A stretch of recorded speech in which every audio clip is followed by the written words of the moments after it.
Hey guys, so I know you guys are here for 3am Confessions, but the thing is, it's actually only around 10:30 right now, and since we wanted to invite some of the older members of our group to get the 30-plus perspective on dating, marriage, and relationships, we had to prepone the shoot a little bit so that they could have their bedtime. So yeah, we're going to cover a bunch of topics with people who are in their 30s, navigating love and relationships. Stay tuned! Dating in 30s is non-existent. In 20s, it was weird. Yes. I would say it's better in the 30s, and 20s it was kind of idiotic. Huh. Yeah. I feel like I'm too old to date. But then I feel like I'm 60 now, so... Yeah, I think like in 20s, the kind of thoughts which I had like with regards to dating or with regards to, having a partner was like very, very weird and like too weird. And so I started properly dating in like 25, 26 and all. Mm-hmm. So the pre-20s were more like, oh, is this person interested in me?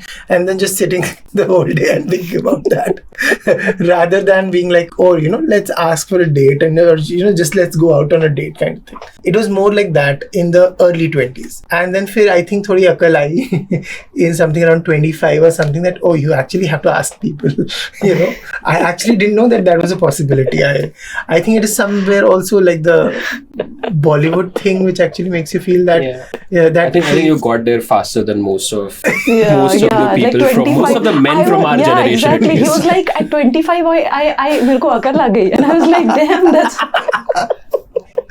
Oh wow, I was on the mature side. Yeah. Because before that, I genuinely used to think that love happens. ऐसे कोई मिलेगा, and then That's interesting. I'll like feel, they will feel, and if I'm feeling something, they are also feeling the same thing. That kind of very weird connection was there in the... And that was a Bollywood thing. That is, I think, the Bollywood thing. I think that's how we What do have you been think trained. now? What do you think now? Now I'm like, communicate. Communicate. Like I have very, very, very great understanding with my wife, Ayushi, but I have to communicate every single day. Is that what you think, or... No, she also thinks the same. I think, I hope, yeah. We don't know. Yeah, I think that's a conversation I'll have in my 40s. Then when I actually started to go out on a date and meet people and discuss, then things started becoming more clear in the sense that, oh, there can be expectations. Then there has to be some kind of expectation management. Mm-hmm. Then there has to be some kind of non-negotiables, right? That, oh, these are the things which I stand for. And till what extent you can negotiate and till what extent, you can sort of come together. What all you like, what all you don't like. I think it was also more of a journey in self-exploration, which I think is also somewhat like male versus female kind of thing as well, because... that exists. That's like real. What was the trigger for that introspection to begin? Matlab, you don't... Wasn't your 25th birthday, I suppose, so must have been something. I think it was more like once you go out to date somebody and then you sort of realize that maybe the person was not in there just for the date, or the person can have ulterior motives when you're like meeting people, and then sometimes the date goes really well and then the person ghosts you, or those kind of things, real things happen to you. Then you sit and introspect that what could have gone wrong? Have I been thinking about this the wrong way the whole time? And then you sort of realize that it's just not that. It is just like sometimes people just want different things and they are at a different place in their lives, seeking for different kinds of support or experiences. Yeah. So that was the realization which happened. I want to pick on that Bollywood part again. I think, if you ask me, I think an entire generation of men in India at least were ruined by Bollywood. Half of us grew up wanting to be Shah Rukh Khan and the other half grew up being Salman Khan and... Salman Khan, oh my god. Yeah. Yeah, that explains a lot, right? Of your bad dates. And the people who suffered the most were the women. Okay, that's definitely there. I think that's level of Bollywood romance. But I've come to realize that the way Bollywood describes romance, it's almost like stalking. It is stalking, yeah. Yeah, it's either that or, you sit back and wait for the woman or the girl of your dreams to come to you, to go through all the bad experiences and come back to you. And neither of them works, right? Neither does a stalking in the long run, neither does waiting like the realization that you had, that you have to actually go ahead and communicate. Yeah, correct. I knew someone in my masters who really was chasing this girl extremely badly. he just wanted this girl and he was just going behind her. And the girl was like not at all in that zone, and she wanted to be like, no, I want to focus on studies, I got bad marks. And this guy just went ahead and wrote her name with blade on his hand and actually did that, and that is what worked for them to start dating as well. Seriously. Where are they today? I'm curious. Okay, so today, I hate to say this, but I'm gonna say this. People are gonna hate me for this, but okay. The guy had an arranged marriage. The girl did mess up her exams and so on and so forth. Very strangely, nothing happened to the guy in terms of like the academics. You know, like what I find funny about Bollywood, all the songs, like the idea of romance is like, agar tum mil jao, zamana chhod denge. I was like, who has that kind of time or energy? Like, करोगे क्या फिर? like पैसे कौन देगा तुम्हें? Yeah, but that's what pop culture in the 90s and early 2000s was, right? Every movie, you had a hero and an anti-hero character, and none of them are working, but they were all chasing women. Some of them got them for some duration, and some of them got them eventually. Arranged marriages. Yeah. And by the way, I love that song. So yeah. You aren't married, so I'm not assuming, but do you have a preference? How do you mean preference? Arranged love. At this stage, no. Actually, that's something which happened. In my 20s, I was like really against meeting someone through my parents or my family. But now at this stage, I don't think it would make a difference. I think the parents would help because like I've realized that they know me a lot more than I gave them credit for. Because you have rejected so many men, so now they know your type. I don't know what it is. But then I have also come to realize that I don't know myself as well as I thought I did in my 20s. So I'm like, if I know myself right now, what am I going to do for the rest of my life? It will be very boring. Yeah. So that's a definite mindset change. Like arranged versus love doesn't make much of a difference now. And also like you see how your friends kind of go through their journeys. I have seen very good love marriages. I've also seen very good arranged marriages. And I've also seen things go wrong on either end of the spectrum. So there is no correlation, I think. I kind of agree. That's where I fall. I think I really don't think there's a correlation between how you meet versus how happily married What you the are. outcome would be. Okay, so I decided to get married when I was 30, a couple of months into my early 30s, and that moment really was more of a realization that I was ready personally. Started exploring multiple platforms across dating and matrimonial platforms. So I met my wife on one of the matrimonial platforms. So I made the mistake of calling it an arranged marriage in front of my wife once, and she hit me on the head with it. And she was like, we just met on a matrimonial platform doesn't mean that it was an arranged marriage. We kind of just fell in love and over a few months decided to get married. She was the most open and curious person I had met till that point. That lit for me. I think that changes in your 20s and 30s. I think like what I look for is like you need to have some sense and sensibility towards life. How do you think like from 20s to now, your preference in men or preference in people have changed? Personally, I think it's about how you look at life. I think and how you treat people. So I think that's the only thing. There has to be some drive to life. Like I think that's about it. So that was in your 20s or No, now? that's now. What was it in your 20s? Like, in my 20s, I think I had the same, like I was looking for the same things, but I thought that meant something, you know, that, okay, like if like I tried to put a definition to it, like tried to put a checklist to it, which I don't think is relevant right now. But then again, my preferences may change as I like look for like a potential partner more seriously, which I'm not right now. So maybe that might change as well.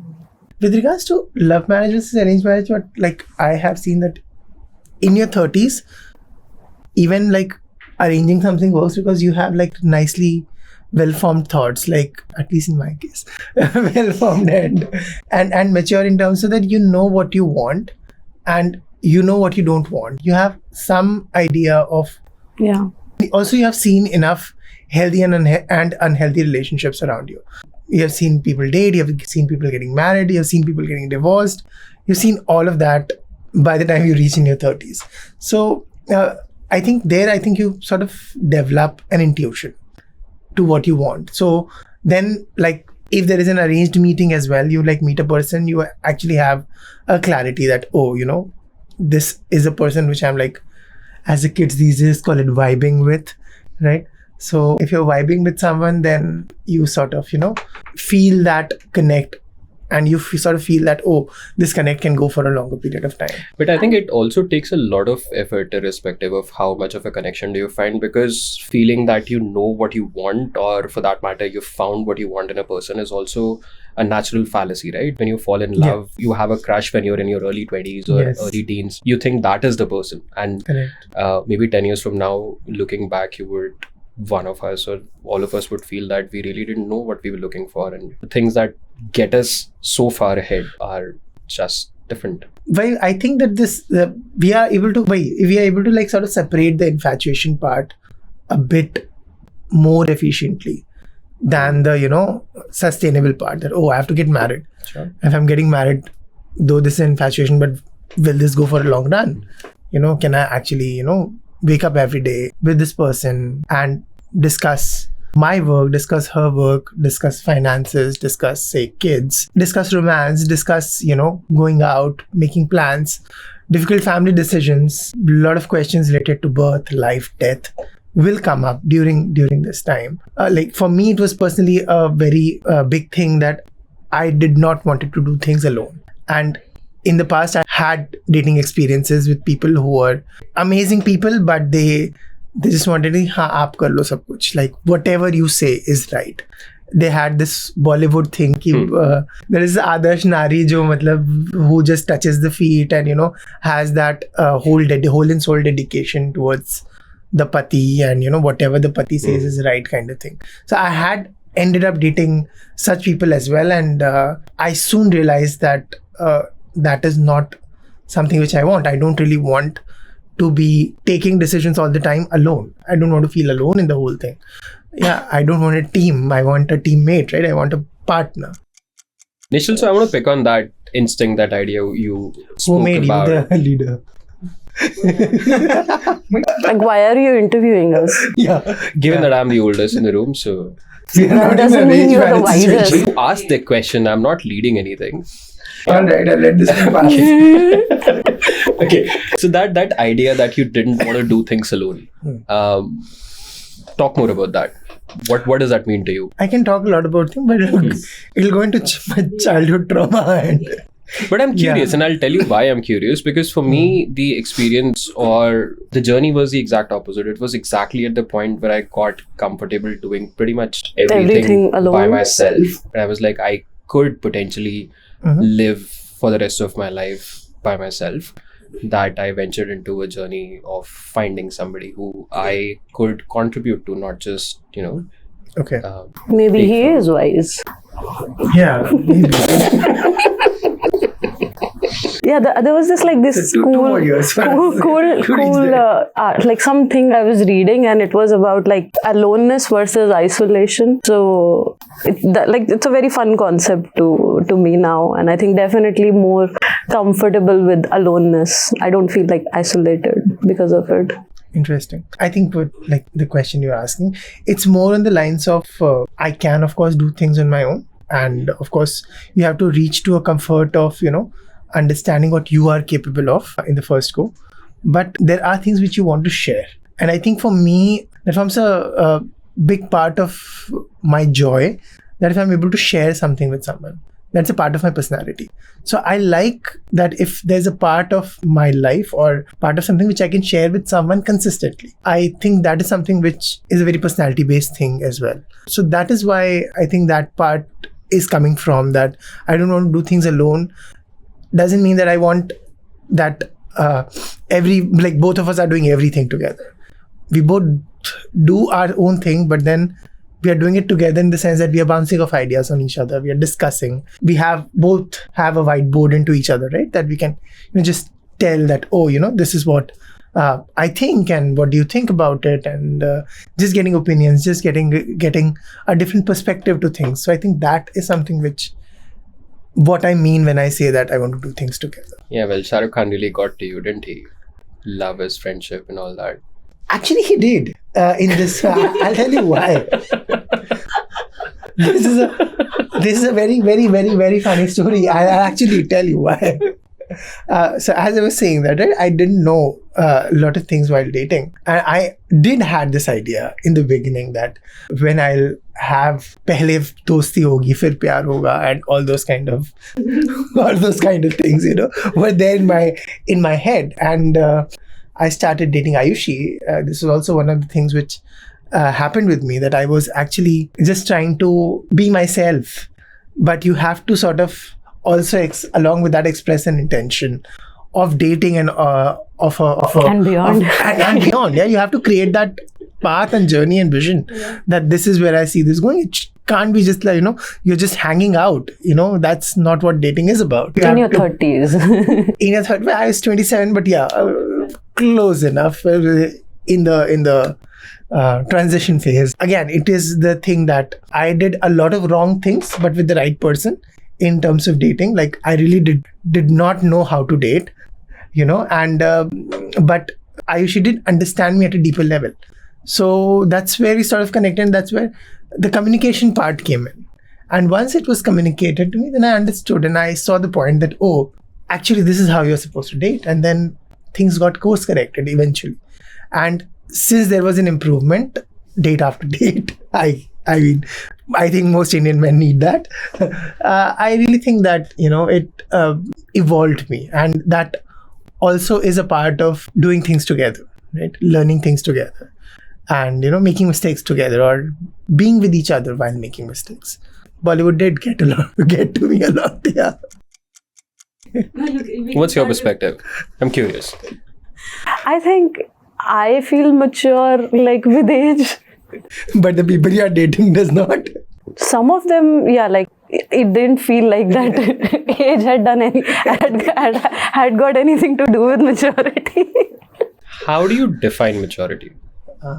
That's like relative. How mature I am to like what I see as maturity, and then how I perceive maturity. And I don't think that maturity is this completely, but a big part of maturity, I think, is how well can you understand the person in front of you, like how empathetic and how sympathetic and non-judgmental you are. I think that plays a big part in maturity, that you are able to perceive that what this person is feeling, how my words are sort of affecting this person, is in a good way or a bad way. Being aware about the tone of your conversation, I think that plays a major role in maturity. Of course, a lot of other things come into picture, but if I have to judge somebody and in one conversation regarding maturity, I think that is how I will sort of try to understand maturity. Because opinions can be subjective with regards to knowledge or the background which you have and so on and so forth. But how willing you are and how open you are to listen to other people's opinion and understanding them. Yeah, no, I think openness matters a lot, and I've thought a lot about this, and there's this theory that I've come up to, and we spoke about this earlier as well. I think maturity, at least, and there is a difference as to how the two genders mature. I'm sorry for saying that there are two genders, if there are any Gen Zs taking offense to that, but we are in 30s, but we should get a pass. Yeah, there used to be two genders in our time.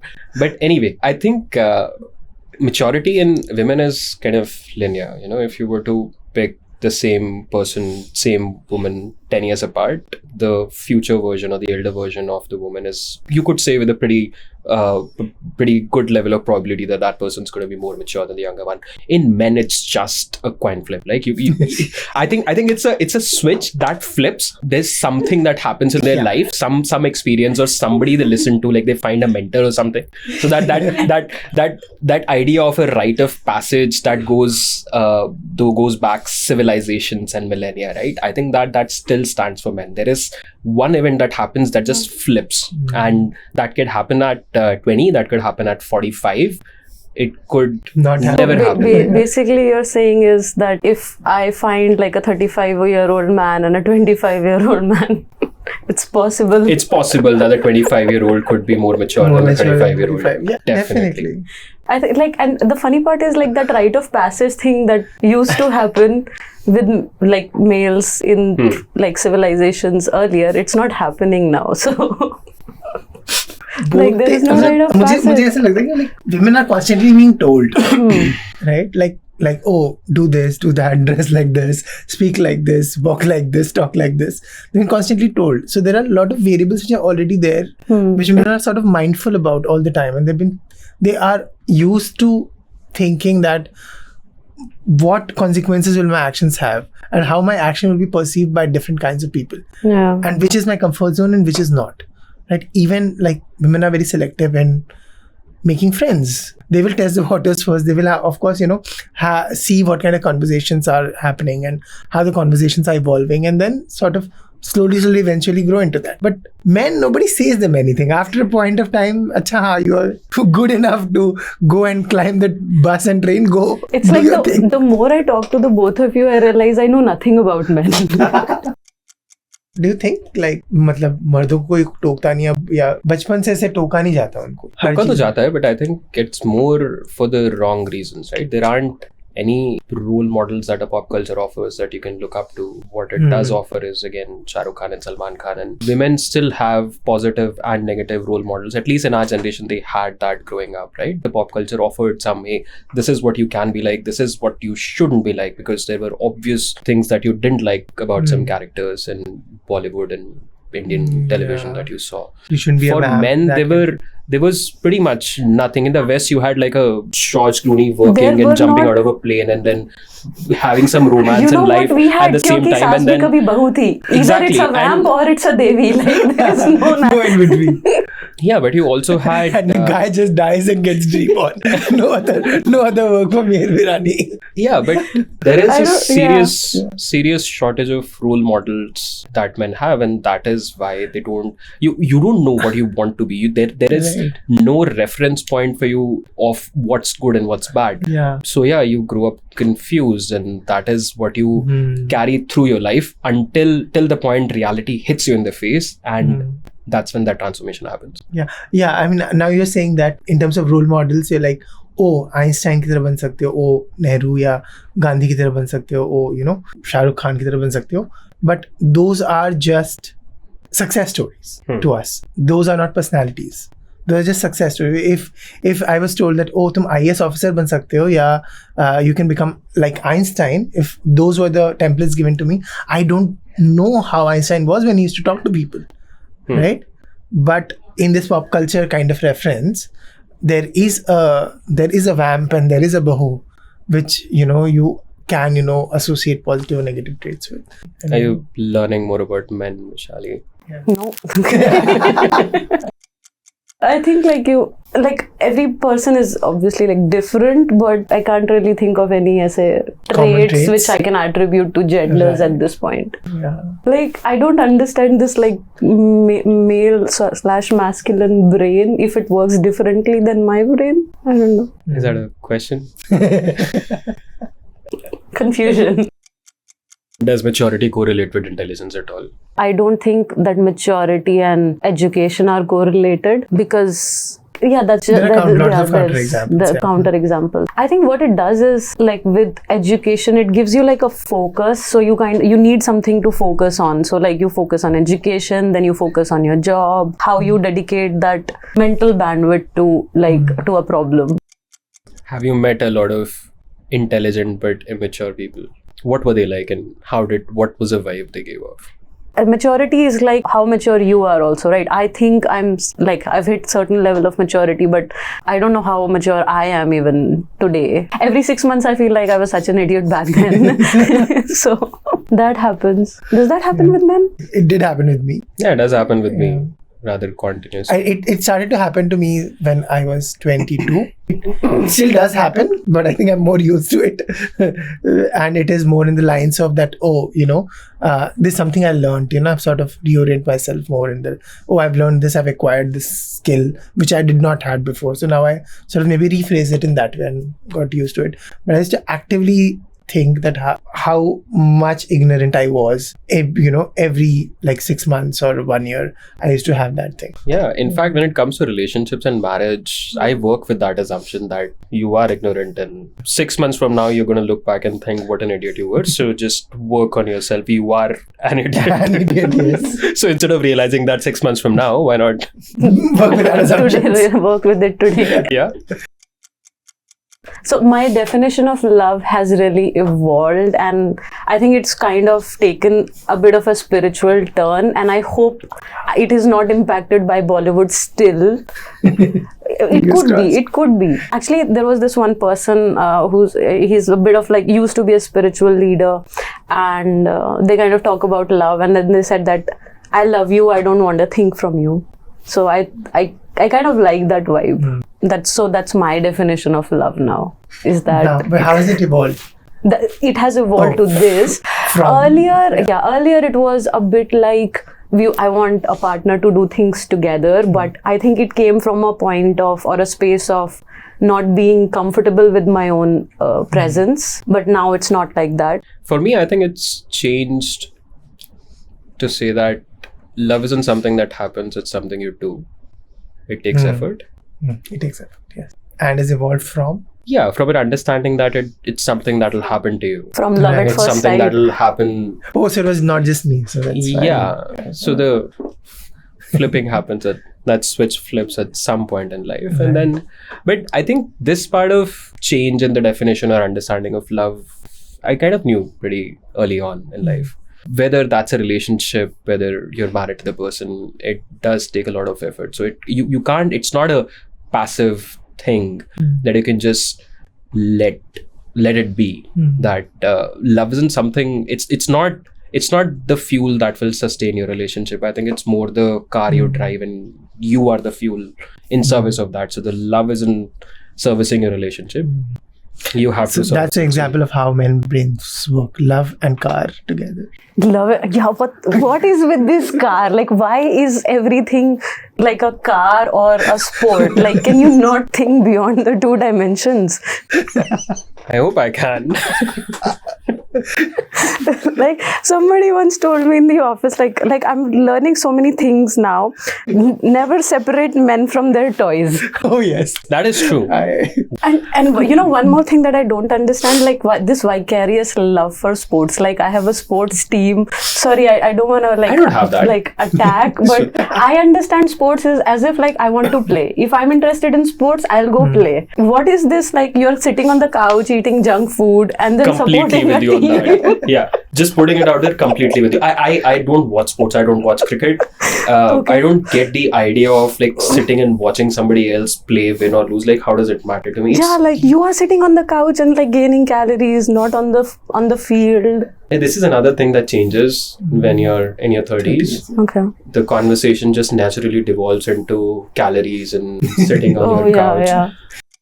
From my perspective, that was the only template which I had of love, of what my mom, the care which my mom sort of had towards me. That was my, in the beginning it was very nice and sweet, but later, once you become independent enough, then it also goes in, say being possessive or being over caring or protective. That is her way of expressing love. That was actually the only template which we have while growing up to see how love looks like. So we do try to replicate that once we get into a relationship.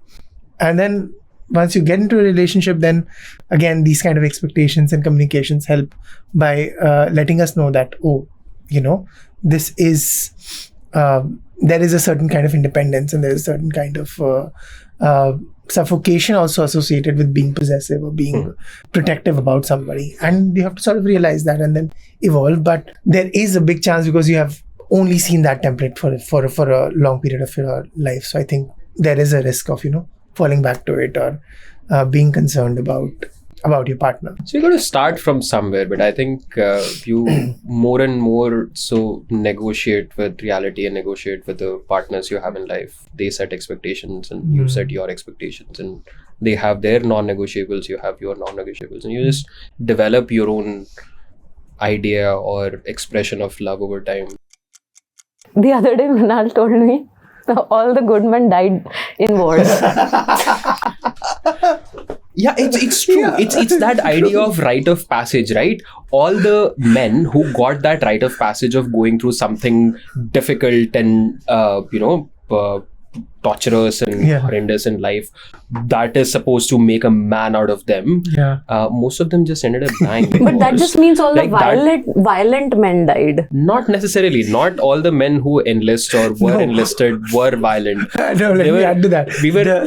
The men who had great ideas and were great intellectuals, they were also crucified, right? They were also killed because they like started a revolution or something. So they also died. So intelligent and courageous men died. Is that okay? And that's why all the mediocre ones have been left out.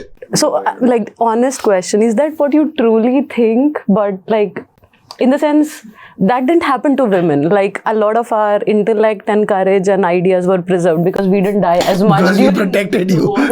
Because men protected you. Oh, that's sweet. I thank you for your service.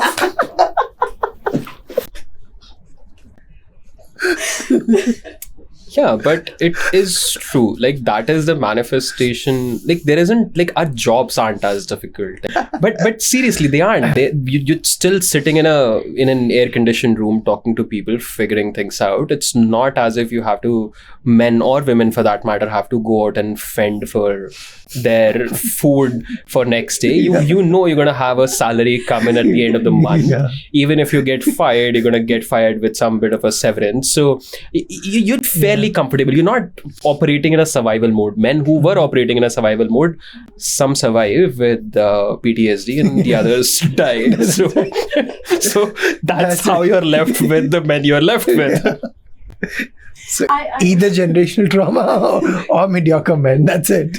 I have a again interesting theory which just like occurred to me. It's a fact that the world was male dominated for a while, has been for a while now, at least not so much now, but it was in the past. And because of like the gender had so much dominance, you kind of made yourself redundant in the process of like. Yeah, we just became complacent. We're like, we got this. Like no need to work on ourselves. So you design the world to suit you, but then in the process, everything that everything complied to the non-existing personality which we had. It reminds me of the movie WALL-E. What we did was we improved our lives into irrelevance. And it's actually not just like a male thing. I think the behavioral attributes of like what femininity used to be and how women used to be, I think that has also changed. Like I feel like we are being taught to be more aggressive. Not that anything wrong with it. I'm just like looking at scales of evolution, like how we have changed in 50,000 years. Okay. Have you tried this story? Which one? In one of your dates. How do men actually react to that? Should I? Yeah, you should. That's a great marker to test somebody out on a date or before a date, right? How comfortable are they engaging with something that they are not that comfortable with, but how comfortable they are nevertheless engaging with trying to understand your point of view and being open enough to maybe even change their own point of view on that. Maturity. Now, what was your worst date, Mrinal? Who hurt you? So I met this girl and I was on a second date with her, and we went to this cafe come restaurant kind of a place, and we were eating, and she kept on talking about her relatives, and this was the second time we were meeting. Mind you, she was telling me these stories about, mere ye mama ne mami ko ye bola, and I was just genuinely disinterested, not out of disrespect. And in the middle of the conversation, in the middle of the meal, she looks at me and she's like, "Tum bored kyun lag rahe ho?" And I was like, "No shit." So yeah, and that was it. We didn't meet again. Yeah, something similar. I went on the first date and the girl kept talking about the previous date which she had and apparently that was a date which so she met this guy on one of the platforms, and then they had they just hung out for 48 hours straight, and she was just describing that, and then how after that 48 hours once she met him again, he became very possessive, and he had some brawl with her friends and stuff like that, and how it became ugly. But she just went on in that loop. She just started with recollecting the happy moments of the date, and then again, लेकिन उसने झगड़ा कर लिया था मेरे दोस्तों के साथ. So it went on like that for quite some time, like the complete date rather. Yeah, didn't meet her again as well.